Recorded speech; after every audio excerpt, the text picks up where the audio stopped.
Do you guys edit, or is basically what we say what goes in? Do it live. I'll write it and we'll do it live. Do it live. All right. Hey, what's up? This is the Flyover Libertarian podcast with two unimportant people from an unimportant place giving you the opinion that you didn't ask for. I'm Josh, aka Iowa and Cap. And I'm Rural Rothbard. Who are we talking to today, Iowa and Cap? Well, today we are talking to a man with whom I have begun something of a bromance lately, you know, and it happened the way all great bromances start. You know, we started noticing each other around, then he slid into my DMs, and then we, started talking. So we've been talking for a while, me and this guy, Jeff Park. He is the executive director of Parents for Choice in Education, and he's just a real smart, real interesting, brilliant guy with a lot of interesting stories, but we're going to focus tonight on the topic for which he works in, which is education choice, and also he's Canadian, so that's new. But we don't know a ton about anything outside of Iowa. But I come from an unimportant place in Canada, according to our ruling class, which is Alberta. So I fit right into I fit right into the theme of the podcast: the unimportant people from an unimportant place. Very good. Sure do. So yeah, Jeff, tell us a little about yourself and your work. Yes, so thank you. My name is Jeff Park. I am originally of unimportant place American extraction, but met a very cute girl in Virginia, and decided actually this isn't just a story. Largely because of the education choice landscape in Alberta was a big part of the reason we decided to move here, because my parents worked very hard to keep us out of the public schools because they had a very strong religious faith and a very strong opinion about the need for us to be otherwise educated, but they had to make a lot of tough decisions and work extra jobs and often get employed by the school and it just to make that work, especially for private schools. And I heard my wife's story where she starts out in the Catholic system, spent a lot of time in the public system, home educates for a while, then she's at an independent Christian school, and all of this her parents can afford without making really tough decisions because of the excellent education choice landscape in Alberta. So in part because I thought, for as much as I know, I don't know the future and what my children will need. I thought that's where I want to live. That's where I want to raise children and educate them because I don't know what my kids will need, and I want them to have all those options available without having to make a tough decision about whether I take on extra jobs and see my children less in order to get them the right education. So that was a big reason why we did decide to move here. She's from here. Sorry if I left that out in the in the introduction. She's from a little town called Edson here in Alberta, that a lot of people in Alberta have never heard of. That was what brought us up here, and I originally moved here thinking that I was, sorry about the motorcycle, thinking that I was getting away from politics because I had worked in politics a little in Arkansas and a lot in Virginia, and I'd gotten really tired of it. I'd gone all over my area of Virginia, stumping for a candidate who turned out to be kind of a complete turncoat, and was later indicted along with his wife for good old-fashioned corruption. And so I was pretty burned out on politics, and my wife was from Alberta. thought this was a good opportunity to start over, get away from politics entirely, and that worked for about 5 years before I started working in politics again, and then that has culminated in me being hired by Parents for Choice in Education to work more on the advocacy activism side here, and advocacy for excellence in education through maximum parental involvement and education choice, which is built on having freedom for parents to choose the way they would prefer to educate their children, and freedom for the system, if they choose a system, for the system to provide the education that the parents demand. So that is my story, and I will let the actual host of the podcast say a little more. Oh no, it's good. So what exactly do you mean by educational choice? Like, what's this goal? Sure. So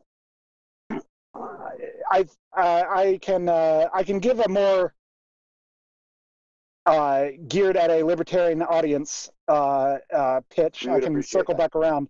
I'm sorry? That means we appreciate that. That means be as autistic as possible. Yeah.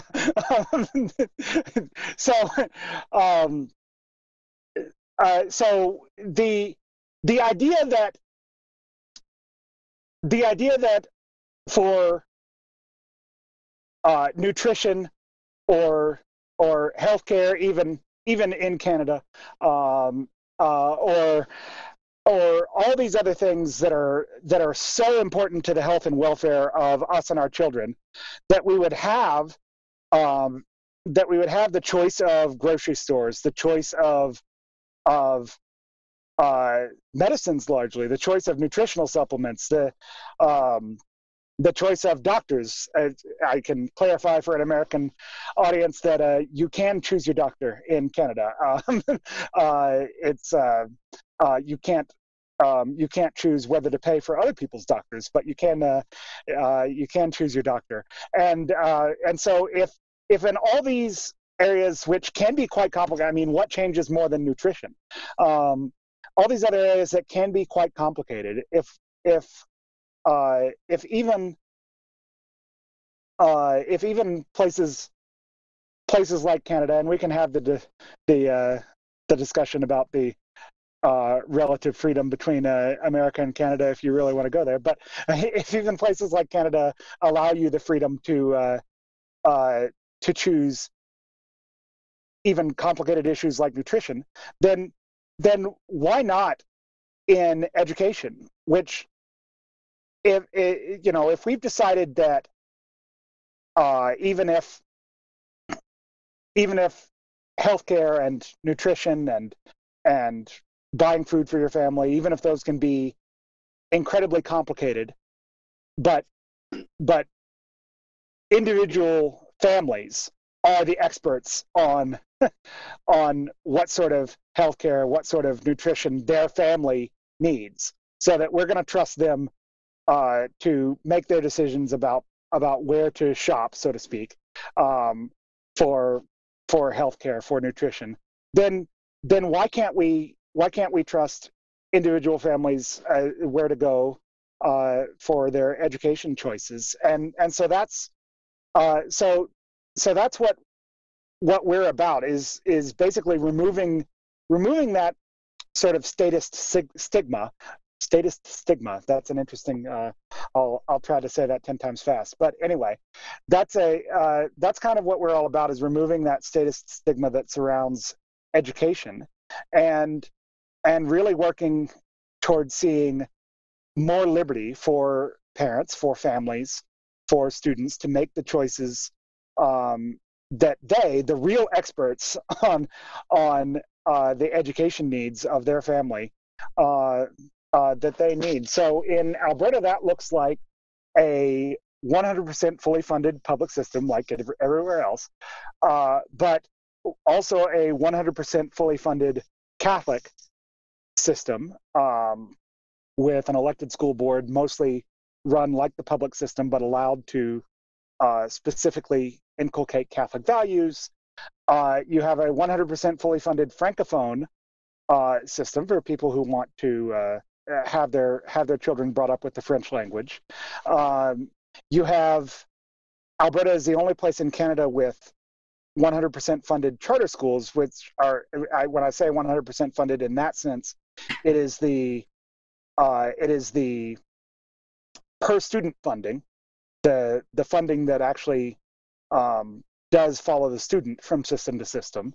That is 100% funded for charter schools. The buildings and maintenance and transportation and all that are not funded at all for charter schools, but the per student funding is funded at 100%. Then you've got 70% funding for independent schools, which would be what are most typically called private schools or often religious schools, but frequently not. Even religious schools, there are lots of options all over the province for those. But independent schools are funded at 70% of the per student funding, and then even home education is funded at 25%, with half of that going. It's now just set at $850 going to the school board that is supervising a home education program, if you want to have a school board supervise the home education program, and then $850 goes to the family. Or if you would rather have an unsupervised home education program and receive no money, then obviously there is no board, they receive no money, and the family receives no money either. So there's a vast array. The fact that some people choose to have a board oversee them and get that tiny amount of money compared to the other per student fee just goes to show how much more effective some people might be at educating on an individual level. If they're taking just 25% willingly, like they could just take none and not have to deal with the board. That's very interesting that there are people that are just that much more effective that they're like, yeah, and a lot of the 25%, it's worth the hassle of the school board. Right, and a lot of times it is the and by the way, the option to not do that is new. That was just implemented this summer. So we'll see how much uptake there is even for the quote unquote unsupervised option, which is to say not supervised by a school board. Where the deadline to declare for that was to notify the Minister of Education about that was just September 30th. So we still don't have those numbers for sure. So we'll see how popular that even is. You used to have to go through a school board, and we're very happy to see that added layer of choice. It sounds like you have more school choice than we do in Iowa. That is certainly true. I was expecting you to be like, I don't know, fighting for something that we already have here, but you got a system that I think Josh and I envy. Yeah, that's what most people expect, and let me tell you, there are other parts of Canada that are fighting for what Iowa has, although I don't think you'll be offended to hear that they're using Alberta as the example of what they want, not Iowa. Yeah. Since using south of the border examples can cut both ways in Canada. That's interesting. You have some pretty good flexibility up there, and can even your dollars can follow you too, which is pretty good. At least a portion of them, depending on where you go. Yes. Yeah. That there are people here that want to be able to have their dollars follow them to homeschooling, and that's an extreme idea to some people. That's very, very extreme here. So the fact that that's, you haven't all dropped dead or become uneducated, backwards savages. Backwards. I mean, I like to joke with the unsupervised home education that if we're not careful, people will think we're letting children be raised by wolves out here, because home education already sounds pretty unsupervised to people. Yeah. Is it the case? There's kind of a stereotype, at least with the homeschoolers that I knew, that they got done really early. They're just learned faster, and they're just always smarter and in almost every subject. Do you have a similar stereotype, or is it a different population of people that homeschool there? Well, I think you have a little bit of both. It was so it's interesting. Iowa NCAP might because of certain things, and you can cut this if this is too revelatory, but Iowa NCAP might be able to testify to this, that in some of the religious communities that were pretty important in the settling of rural Alberta, home education was quite frowned upon. You sent your kids to the independent Christian school, and you supported the independent Christian school. You don't pull them out for home education. So it is different in that actually it was sometimes non-Christian religious minorities and wild-eyed leftists who were the first people fighting for home education in Alberta, which did make the politics probably a little different. And it was often conservative governments, which I suppose by a certain definition of conservative, that was pretty much all Alberta had until relatively recently. But it was conservative governments that were actually opposed to to increased choice in home education, in part because of that. But the classical school or the classical education movement, I think, has reinvigorated the home education movement among Christians in Alberta. But that wasn't actually entirely what you asked. You were asking about the time usage, and certainly it is. I think what a lot of people find when I've heard this story over and over and over again, that when they home educate, they find out exactly how much time is wasted in the public or Catholic or whatever system their kid came out of and into home education, and they realize, oh, when education is all we're doing with our education time, we can be done in a couple of hours a day, or or whatever, right? Or we can not be dictated to by the clock and the schedule and the calendar that other people are, and we can find other solutions here, and we can do it at different times, and we can get a lot more education done in a less traditional way. And so that's been, and even the supervised home education option, the supervision requires a facilitator coming and helping you set your learning outcomes at the beginning of the year, and helping you report your learning outcomes twice as the year goes on. So you really are given a lot of leeway in that, and people have really found that that they can take direct control of their children's education and see tremendous results without having to sacrifice the amount of time that they thought they were going to. So it's certainly you certainly do have that aspect here as well. Yes. Yeah. So rural Rothbard's popping in and out for some reason. Oh, okay. Yeah. But he is rural. We can expect some of that. Yeah. Do you experience as much of the, like, he was talking about like stereotypes for home education and for, stuff like that.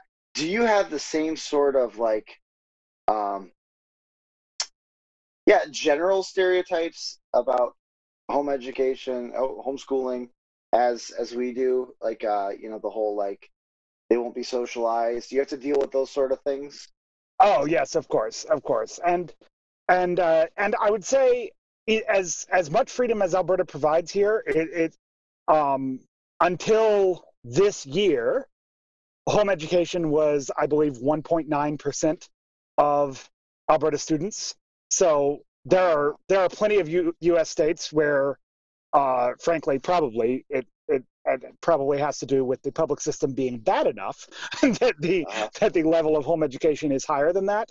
So it does become more culturally acceptable when you reach a certain threshold of home educators. But we'll see how close we get to that sort of threshold this year, because anecdotally, it sounds like home education is quite popular at the moment.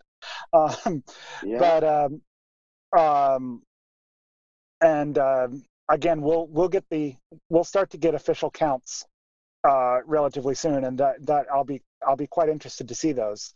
But of course, because of the COVID-19, the public boards have also tried to offer the you can do Calgary Board of Education at home, and that's great. I'm glad that the Calgary Board of Education feels the pressure to innovate. It is too often the case that the public boards feel insulated from the effects of competition and feel like they don't have to innovate. And the Calgary Board of Education has been particularly bad in that sense. But actual home education, parent directed home education, I think the anecdotally sounds like it will be quite popular this year. So we might reach one of those inflection points where it's just more culturally acceptable. But yes, we certainly have those stereotypes, and often it's the child welfare and the family services are rather than the education system that actually intervenes to try to trample the choices of parents to educate their own children at home. It's often those tools that are brought to bear, and it's often not always. There are always actual abuses, and it's good. It's good that under the assumption that a state exists, it's good. That's a just and good thing for the state to be working on. But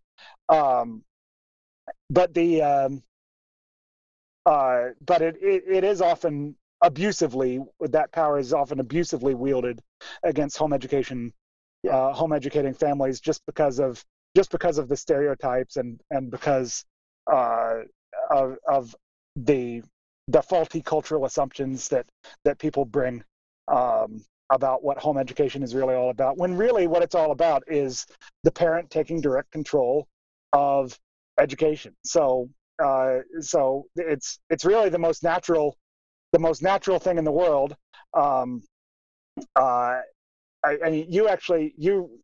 think IONCAP, you actually retweeted me retweeting Corey DeAngelis, saying that home education is not an experiment. People were educating at home for hundreds of years. It's the factory schooling model. The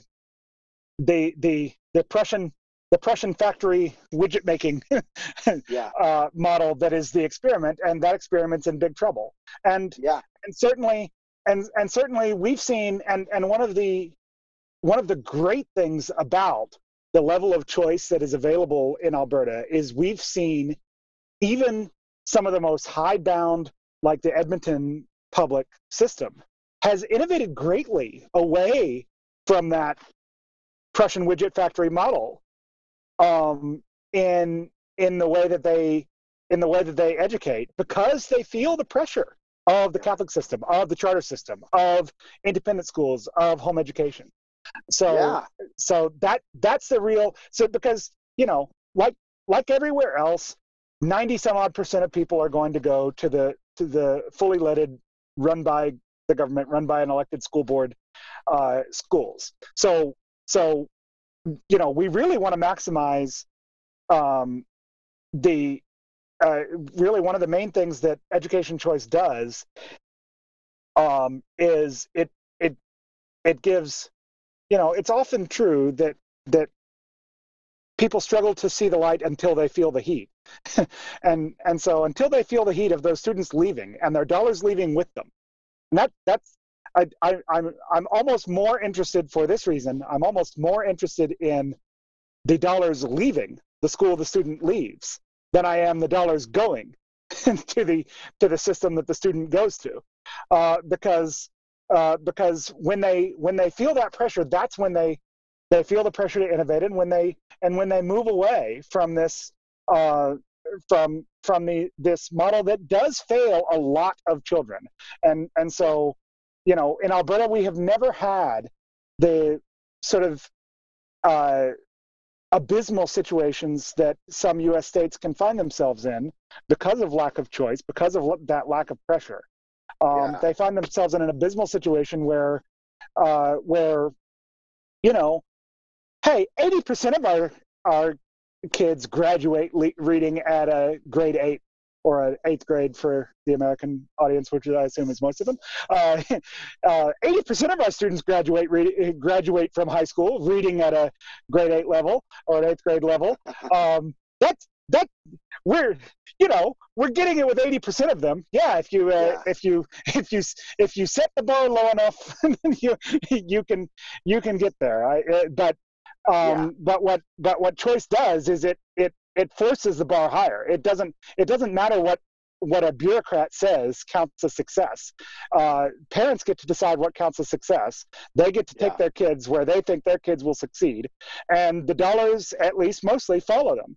And that has made for a very robust system where everyone, including the high proportion of people who either go to public or Catholic schools, which have the elected school boards, everyone benefits from that landscape. There's two things you said. I think of, it really resonated with me. Like the first thing where you're like, that homeschooling, and like you said, that tweet kind of nailed it. That this homeschooling thing is not a new thing. Like, we treat it like it's this new thing, but you're right. Like, this is the way people were educated for centuries. And what's even more interesting that I sometimes will think about, like, there's one common theme that everyone seems to agree on, and that is that kids these days are dumber than they were before.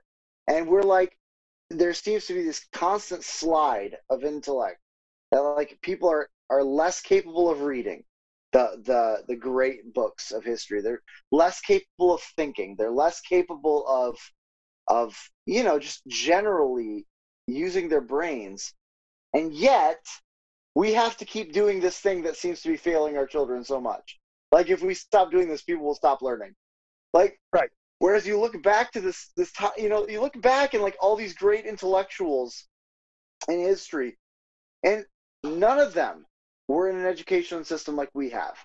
In fact, the people who created the education system we have probably weren't educated in the educational system that we have, because it's mind blowing to me. Horace Mann, who is largely responsible for designing the American education system as it is today, who designed the so-called common school in Massachusetts, home educated his own children. Right. Wow.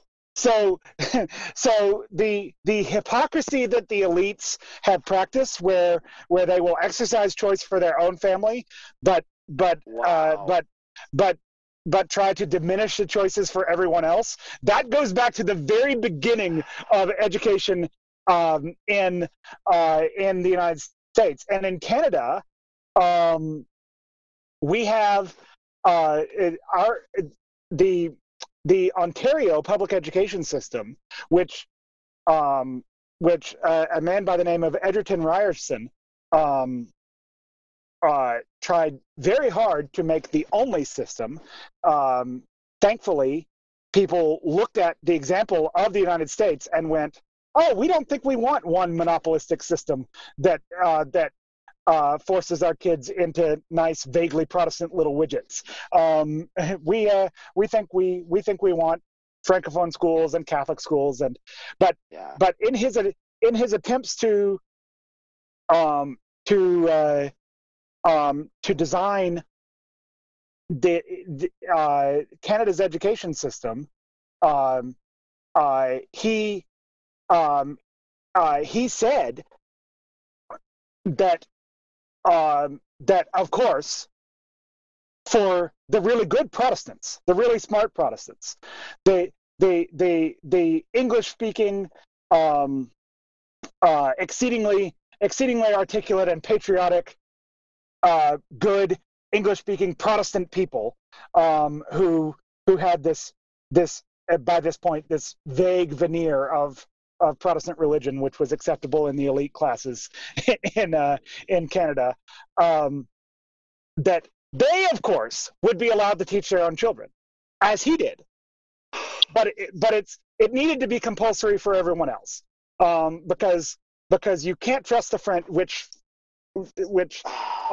some people might say he had good ideas. I'm kidding. My wife's maiden name is Dion, and so I've benefited greatly from the toleration of the French in this country. But no, it's the French, it's the Catholics, it's the I mean, if he saw a wild-eyed Reformed Baptist, I'm sure he wouldn't know what to do with it. It's those people who need to be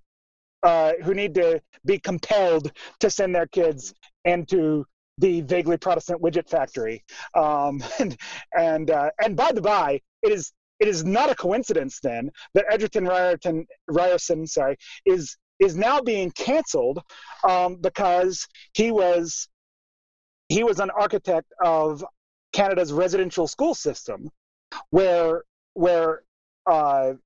Native or Aboriginal or First Nations children were more or less abducted from their parents and forced into assimilation into the mainstream culture.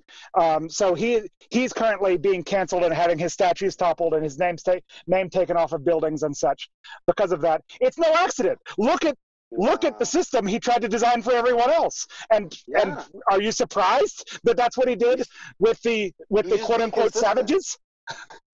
He's doing with the natives what he was doing with his white people. I guess exactly.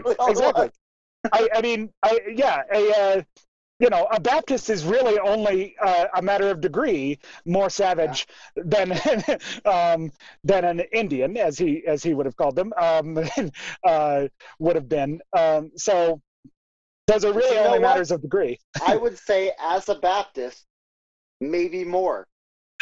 yeah.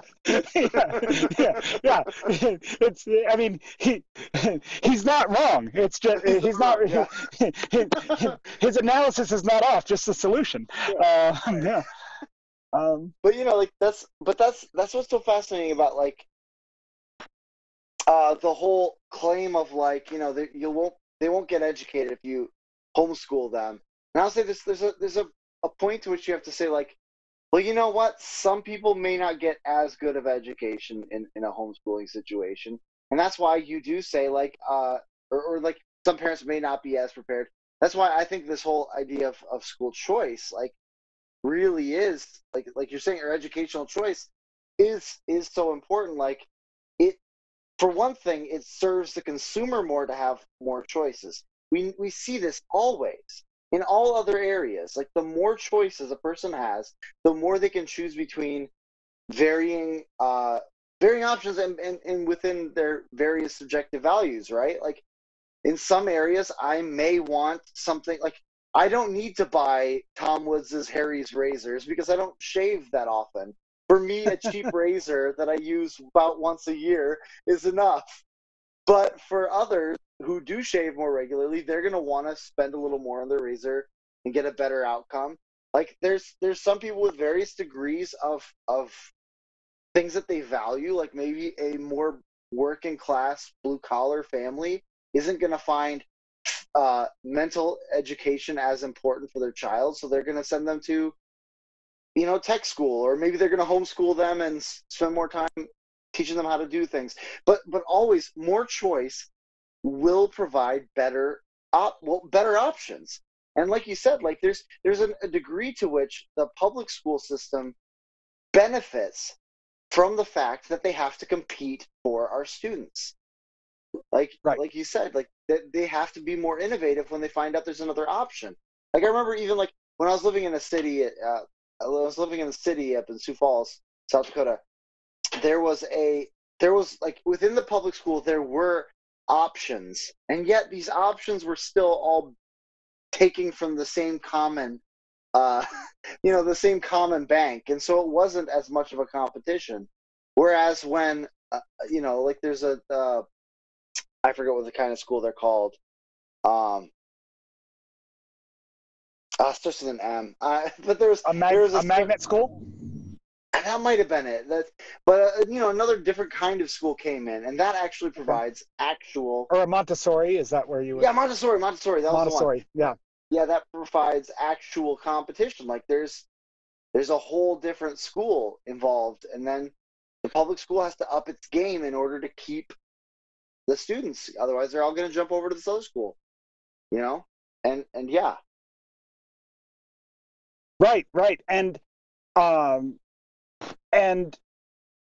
so, the difference between Soviet Russia and the free world was that outside of Soviet Russia, the bread lines up for you, right? And that's and that's what we want to see in the education space, right? We want the bread to line up for you in the education space, and so I got super excited today because today, for the first time in 13 years, after being too successful, so the state shut it down, which is how unfortunately, one sector of the economy tends to work, because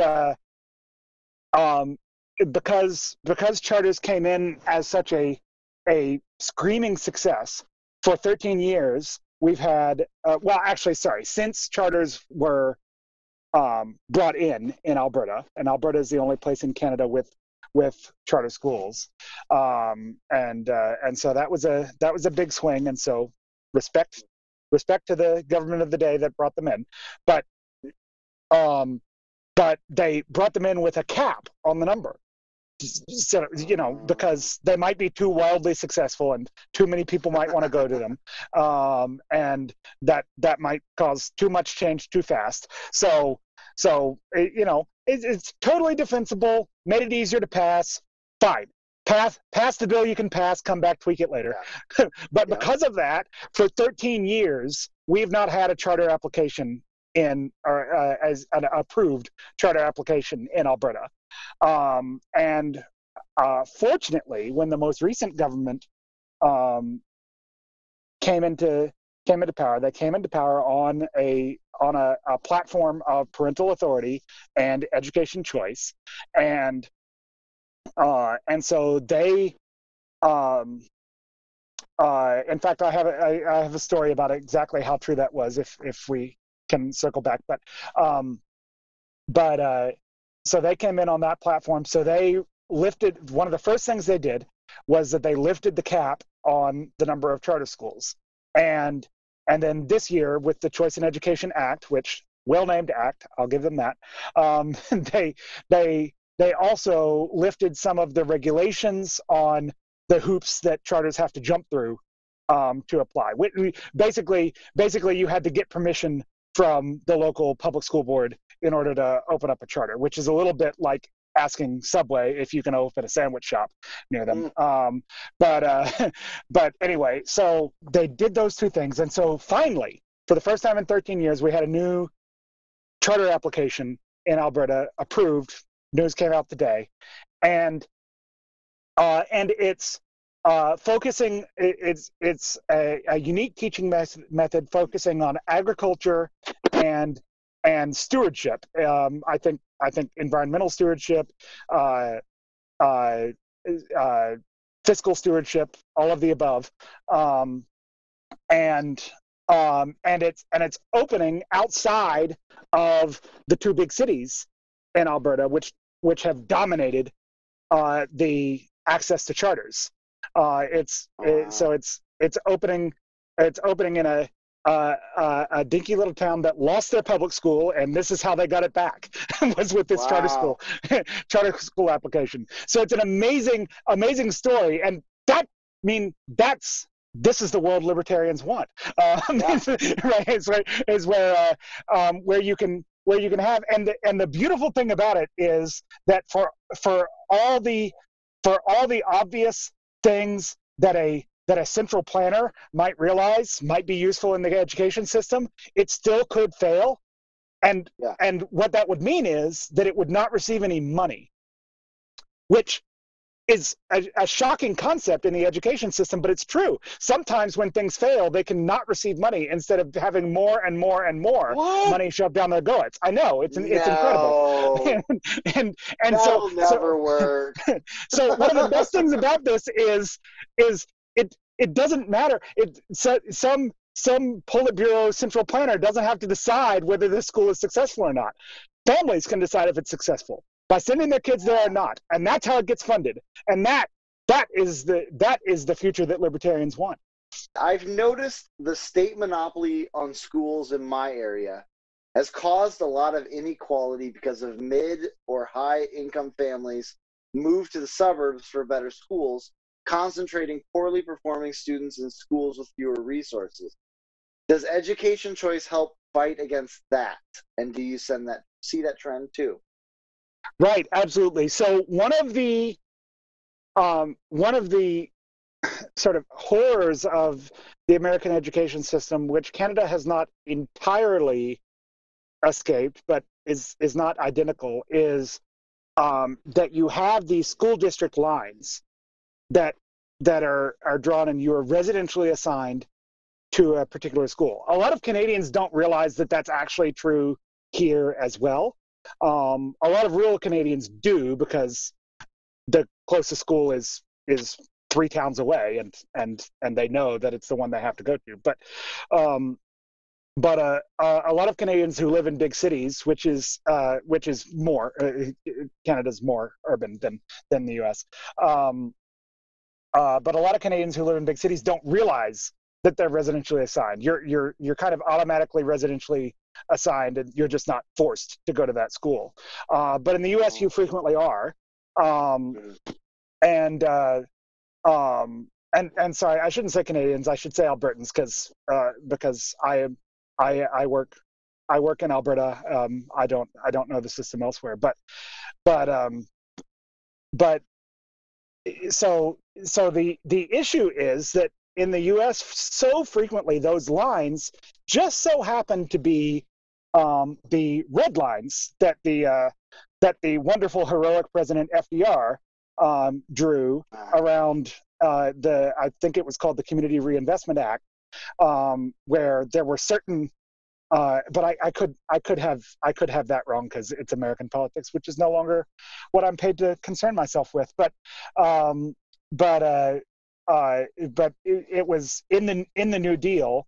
They would draw red lines around districts that they they didn't, the central planners did not think were worth investing New Deal stimulus into. And it will surprise you not at all to know that these red lines were often drawn around all the black people. And frequently it is those exact same lines that are followed then when the school districts are drawn. And so you have when the desegregation of schools is on paper accomplished by Brown versus Board of Education in the states, it's practically not accomplished because you're still residentially assigned to a school that just so happens to be a line drawn around all the black people.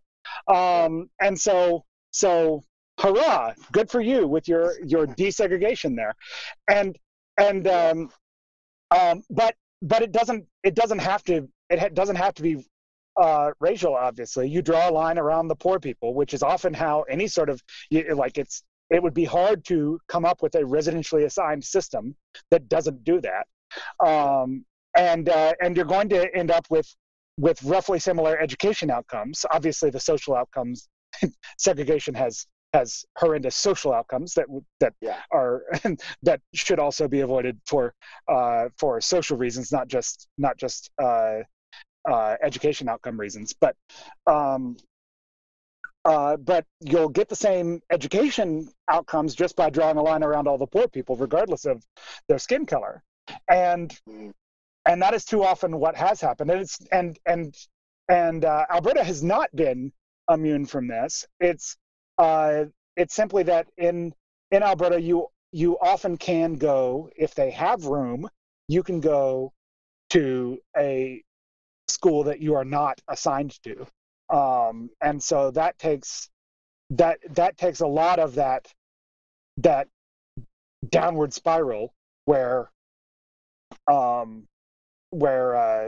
bad outcomes lead people to move out, bad education outcomes lead people to move out to the suburbs, which leads to worse education outcomes, which leads to the people who can moving out to the suburbs in larger numbers and so forth, which is what unfortunately the United States has seen too much of.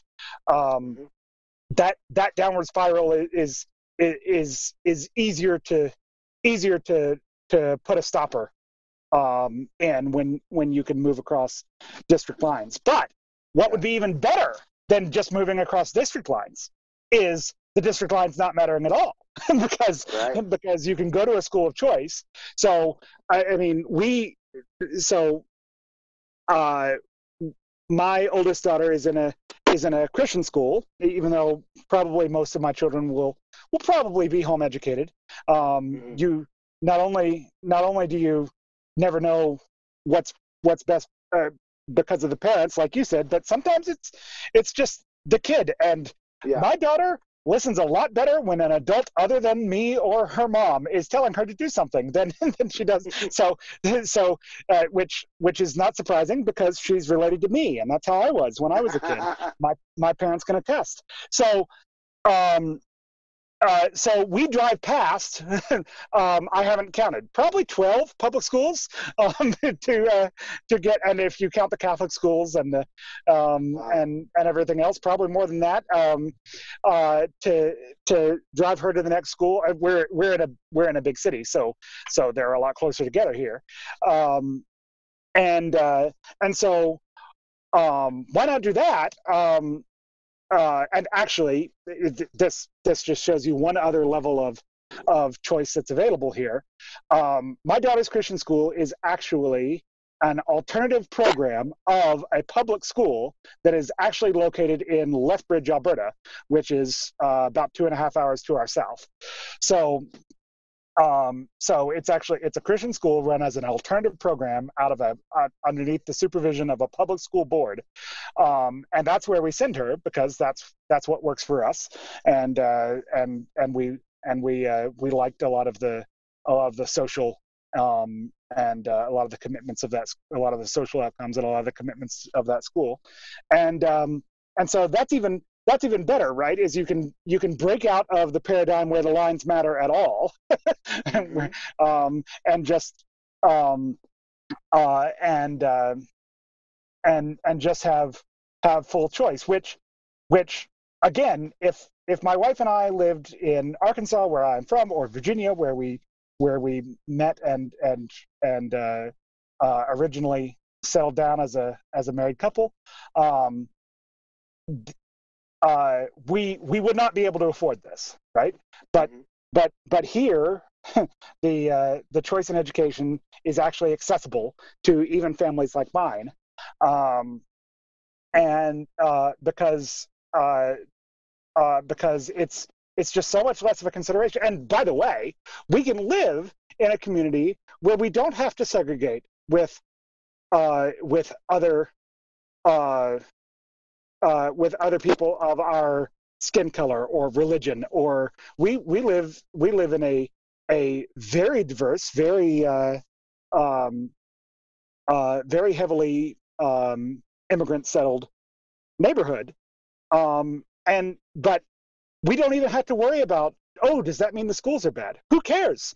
we can go somewhere else. So can they. They can they don't have to send their kid to the neighborhood school. They can and so yes, absolutely. It makes that kind of consideration just not even, it didn't even occur to us. Like we wanted to live in an ethnically diverse neighborhood where our neighbors would be of different religions than us and different ethnic extractions than us. We thought that was one of the big advantages of living in a big city like we do, and we wanted our children to grow up in an atmosphere where they could know to love and not fear people of all kinds of backgrounds, and where they could go to a school with people of all kinds of backgrounds, and they can, because all the people from this side of town can kind of, regardless of where they live, can send their kid to my kid's school, and it works out beautifully for all of us, and we don't have to be obsessed about if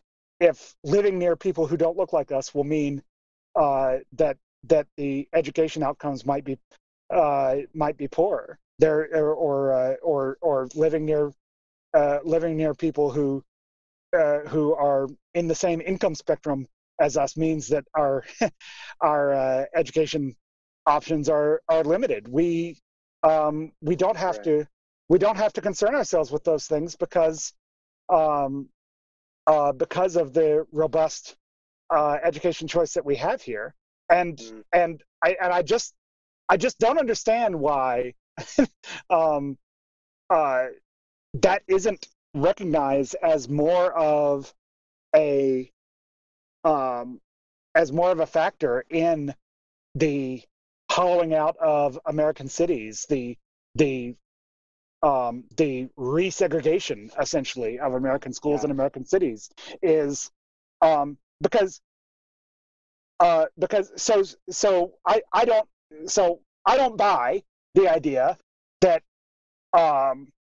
having a kid with a relatively low melanin count educated with a bunch of kids of relatively high melanin count is actually going to make an impact on their education. You know who didn't agree with me? Lots and lots and lots of people in the 50s and 60s. So rather than be utopian and believe that you have to fix all of society, why not just not introduce compulsion and prove it to them, right? Like prove that these schools can succeed by having actual robust choice all over the system, which will make all the schools better, and prove that these schools can succeed, and that would do so much more for the goals that that we all claim that we're on the same side on in this day and age. It would do so much more to actually just to just take that objection off the table, and not have that idea that well, if there's a 0.5% chance that my kids aren't getting into the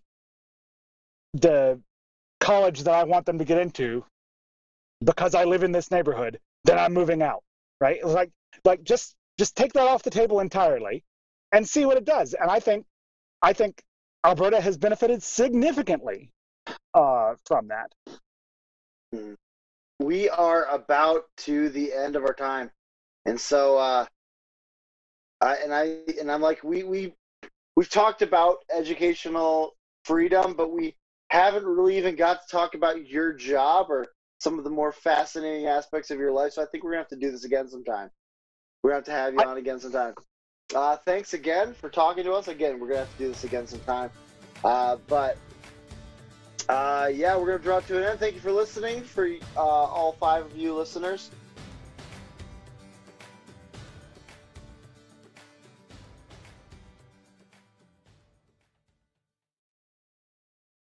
All your Coke money, I think, just got spent on upgrading your Zoom account.